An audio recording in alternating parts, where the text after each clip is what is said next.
രാവിലെ 6:30 6:45 ആയപ്പോൾ അച്ഛൻ എന്താ പണിക്ക് പോകാൻ റെഡി ആയിട്ട് നിൽക്കാൻ കേട്ടോ. അമ്മ ഫുഡൊക്കെ പാക്ക് ചെയ്യുന്നുണ്ട്.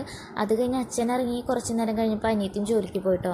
അത് കഴിഞ്ഞ് ഞാനമ്മയും ഇന്ന് ഞാൻ തിരിച്ച് ചേട്ടൻ്റെ വീട്ടിലേക്ക് പോരുകയാണ് കേട്ടോ. അപ്പോൾ അമ്മ എന്നെ കൊണ്ടുവന്നാക്കി തരാൻ ഇതാ റെഡി ആവാണ്. അതിൻ്റെ ഇടയിൽ കുറച്ച് വിറകൊക്കെ വന്നപ്പോൾ അതൊക്കെ അമ്മ ഒതുക്കി വെച്ചു കേട്ടോ.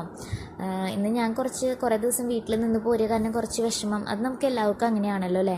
ഹസ്ബൻഡ് വീട്ടിൽ എത്ര ഹാപ്പി ആണെങ്കിലും നമ്മുടെ വീട്ടിൽ നിന്ന് പോരുമ്പോൾ നമുക്കൊരു വിഷമമാണല്ലോ. അങ്ങനെ ഇതാ ചെറുതായിട്ട് വീഡിയോ ഒക്കെ എടുത്തു. പിന്നെ ഞാൻ കടയിൽ ബേക്കറി ഐറ്റംസൊക്കെ മേടിക്കാൻ കയറിയിട്ട് അതൊന്നും എനിക്ക് വീഡിയോ എടുക്കാൻ പറ്റിയില്ല. അത് കഴിഞ്ഞിട്ട് അവിടെ വന്ന അമ്മയും വർത്താനൊക്കെ പറഞ്ഞ് പിന്നെ ഫുഡൊക്കെ കഴിച്ചിട്ട് അമ്മ പോയിട്ടോ. അപ്പോൾ അമ്മേനെ ബസ് സ്റ്റോപ്പ് വരെ ഞാൻ ആക്കാനായി പോയതാണ്. അപ്പോൾ പിന്നെ ചെറിയൊരു വിഷമമൊക്കെ തോന്നി. അത് കഴിഞ്ഞ് ഞാൻ തിരിച്ചു വന്ന് എനിക്ക് പിറ്റേ ദിവസം ഒരു എൻഗേജ്മെൻറ്റ് ഉണ്ട് കേട്ടോ. അപ്പോൾ അതിന് വേണ്ടിയിട്ടുള്ള സാരിയൊക്കെ ഇതേ മുകളിൽ നിന്ന് അലമാരയുടെ മുകളിൽ പെട്ടിയിലാണ് എടുത്ത് വെച്ചിട്ടുണ്ടായിരുന്നത്. അപ്പോൾ അതൊക്കെ ഞാൻ എടുക്കുകയാണ് കേട്ടോ. പിന്നെ എനിക്ക് സാരി എടുക്കാനായിട്ട് അങ്ങനെ അറിയില്ല. അതുകൊണ്ട് ഇതാ അമ്മ അച്ഛനും അതൊക്കെ ഞെറി പിടിച്ച് റെഡിയാക്കി തരാണ് കേട്ടോ.